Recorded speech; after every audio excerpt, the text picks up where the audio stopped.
Yung Cuba, Article 2. Ang Article 2, madali no? Unexplained wealth. Demonic device ko yan eh.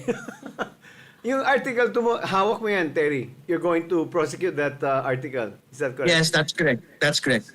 So, very recently, last Monday, the Senate Impeachment Court granted your subpoena duces tecum. Yeah. So, obviously, the documents will be handed over to the prosecution. Kailan nyo matatanggap yung dokumento kung alam mo? By the 30th, no? Inaantay. Kaya nga, meron kami countdown from yesterday until the 30th. No? Kasi Okay. we cannot wait for the evidence. At ang sabi nila, no, you're doing a fishing expedition. Ang sabi ko, my friend, hindi ho isda, hindi pating, balyena, yung pong hinuhuli dito. So walang fishing expedition. This is a whaling expedition for evidence. Expedition. Hindi, kasi ang lalaki ho nito, 6.7 billion yung pinag-usapan natin in total transactions and 4.4 billion in inflows. Ba't sino ba itong mga to? Abogado? Public official? May mga naluluging mga negosyo?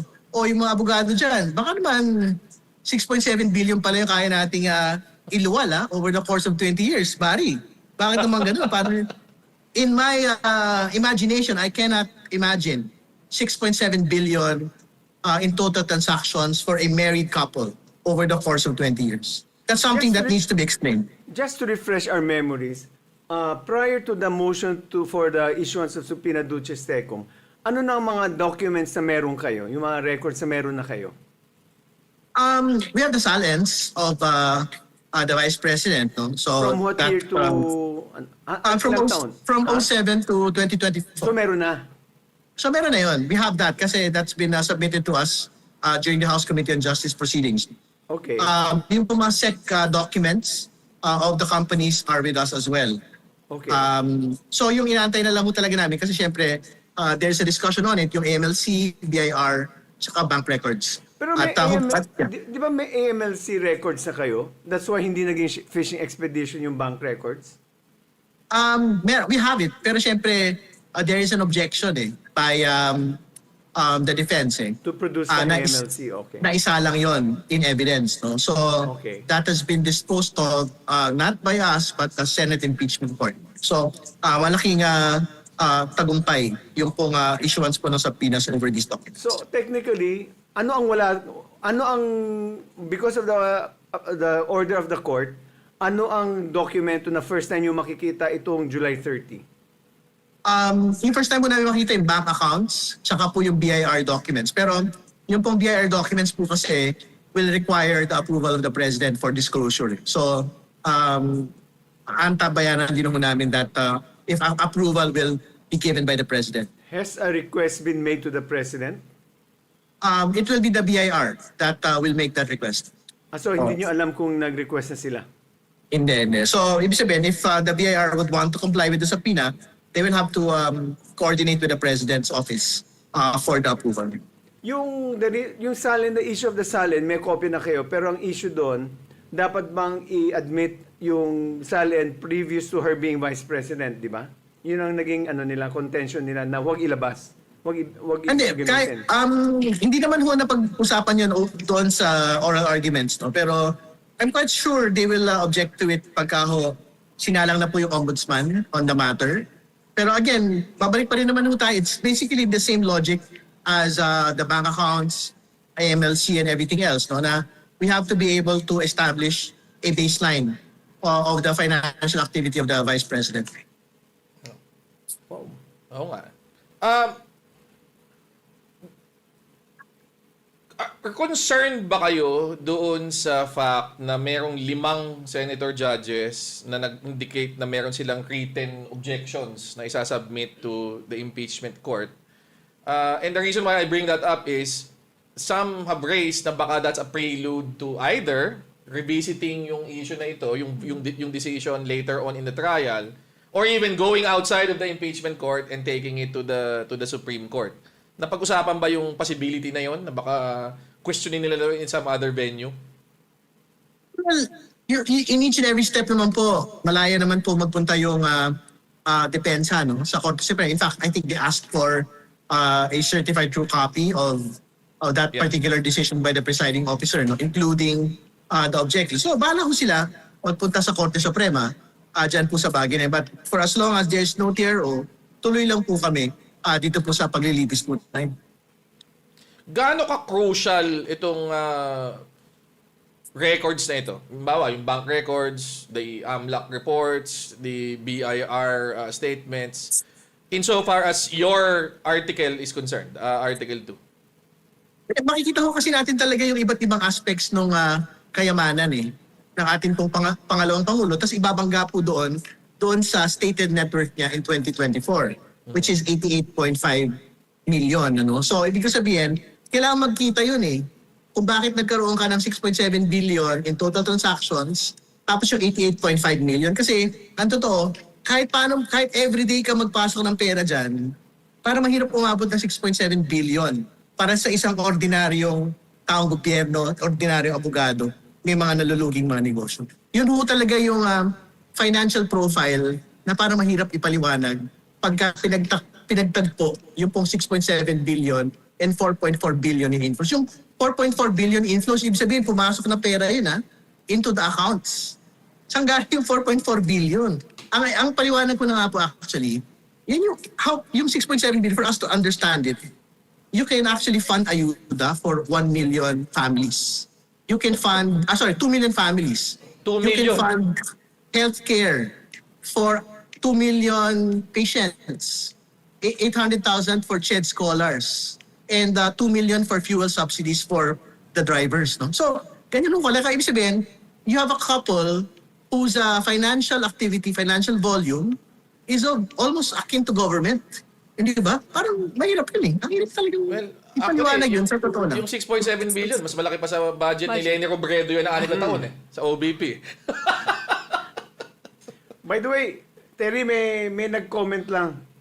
Alam mo, pag wala rito si Abby, siya ang nagko-comment dito. Pero ngayon, meron isang ating kapwa podcaster, si Pia Ontiveros. Oh. Nagsabi siya na, by the way, ang mammals, may nagsabi kasi sa comment section, ang balyena are not fish, they're mammals. Oh, tama And naman. therefore, it should not be a fishing expedition, kung hindi, a mammalian expedition. Ano pa naman yan? Just to be technical about it. Whaling expedition nga, sabi ni Kong okay. Terry. Diba? Alam mo, that's actually, I was going to comment kay Kong Terry, that's the app description.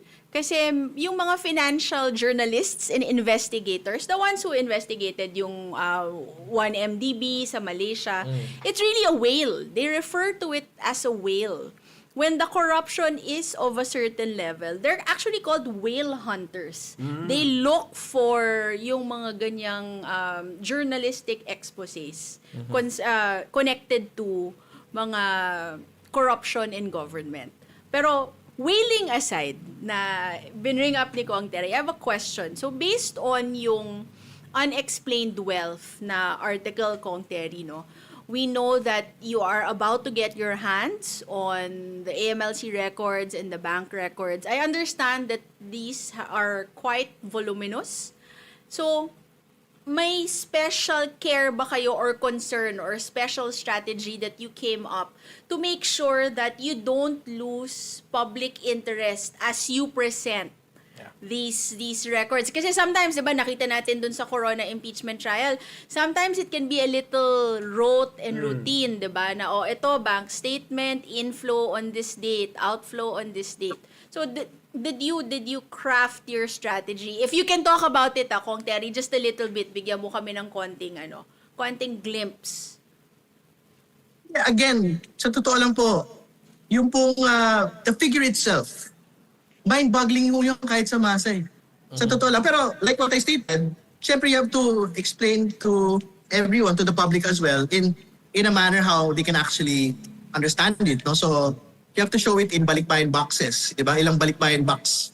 Yung pong laki. Ito pong mga transaction po na ito. Pero alam po ninyo, mataas yung tiwala namin sa mga Pilipino na hindi ko kailangan magpakita ng, hindi ko alam, ng cake para maipaliwanag at maunawaan nila na malaking pera ang pinag-uusapan dito, malaking mga kasinungalingan, yung pong parang inilalahad ng pong mga nasasakdal sa bagay po nito. But of course, we will try, of course, in each and every day, na pag ito na po yung pinag-usapan, to make the numbers make sense. To, not just to ordinary Filipinos, but to everyone else. Kasi parang, Terry, we are, three of us are may background sa comms, no? Parang, I was thinking what happened in the Justice Committee hearing, on the numbers, meron kayong visual aid yung mga nilabas niyo yung may mga, ang tawag doon, yung screen, nilabas niyo doon yung salin para lahat makakita. So that whenever you're talking about numbers, we, the audience, on TV can follow it with visual tools like a screen na pinapakita. visual aid, Visual aid. May plano ba kayo mag-provide ng visual aid para sa audience, para sa nasa loob ng chamber, sa mga senador? Yeah, pagka naman po lumabas na yung mga subpoena, mga dokumento mula roon, ika-flash naman, for example, the SALENs were flashed the last time. No? So yung pong mga statements of account, masasalang pa rin yun. Hopefully, i-flash po namin yung inflows, outflows. Makikita po ng mga kababayan ko. So, ibig sabihin, hindi lang siya straight out examination of a witness. We will do it, of course. Malaking bagay yun. Buti naman. Pero wala naman siguro may objection ba yun? Wala. Pwede ba yun? Ano naman, it's the document itself naman eh. Pero syempre, mahirap lang yung may mga tables or annotation. Kasi na-objectan yun. Kahit kami, in-objectan namin yung annotations during crossing. So, baka yun lang yung hindi namin gagawin. May balak ba kayo mag-present ng kasi in the first article puro mga witnesses that were testifying as to their own personal experience. Expert witness. Pagpasok nyo sa unexplained wealth, for instance, meron ba kayong kino-consider ba nyo yung possibility na mag-present ng expert witnesses? Bawa, mga financial analysts and forensic accountants. Mga anti-money laundering analysts, mga ganyan. Isa yan dun sa mga reserve namin. Merong financial expert na pwede magtahi ng lahat po ng mga dokumento. Pero it's not just the three documents that we're talking, three sets of documents that we're talking about. Kasi meron din dyan yung SALIN violations, yung mga bagay na hindi nakalahad Hindi nyo dineclare. sa SALIN. So parang yung basically yung corona impeachment, ganun yun eh.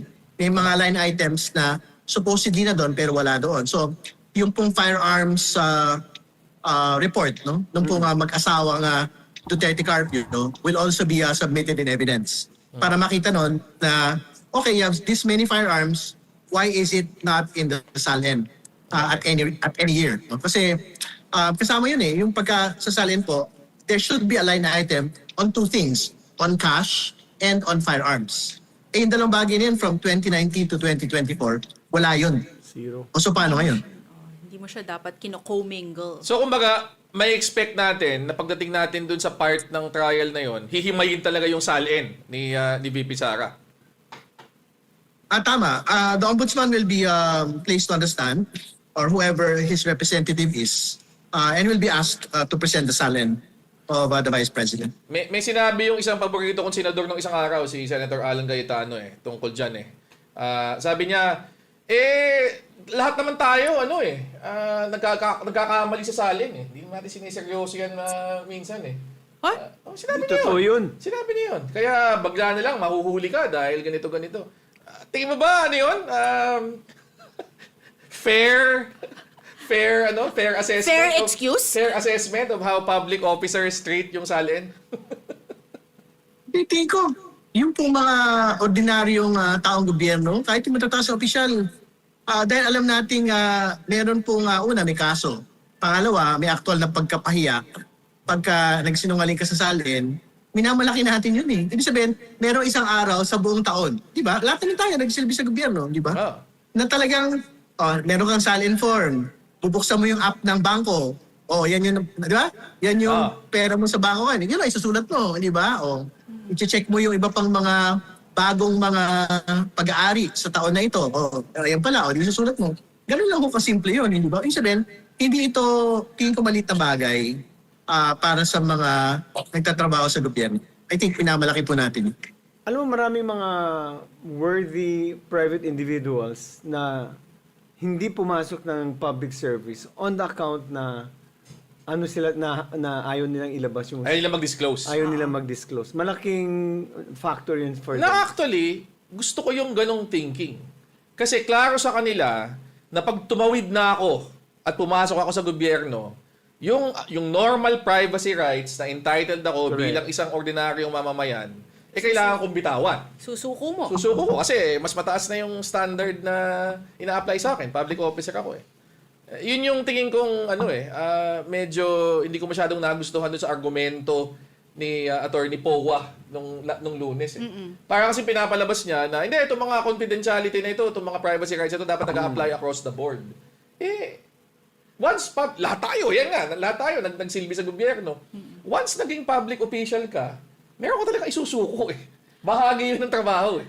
Oo, hindi. Kasi nga, we keep going back to may kapangyarihan ka at may access ka to public funds. Yung ordinaryong tao naman walang access sa public funds yan, di ba? So, bakit nila isusuko at bakit kailangang pantay yung karapatan mo to privacy as, public officials who have that access? Okay. Yun May tanong ako, Terry. May isang lumabas during the Justice Committee hearing on the deposits of the spouses Duterte, no? Carpio pala. Si Sara at saka si Manasseh. Manasseh.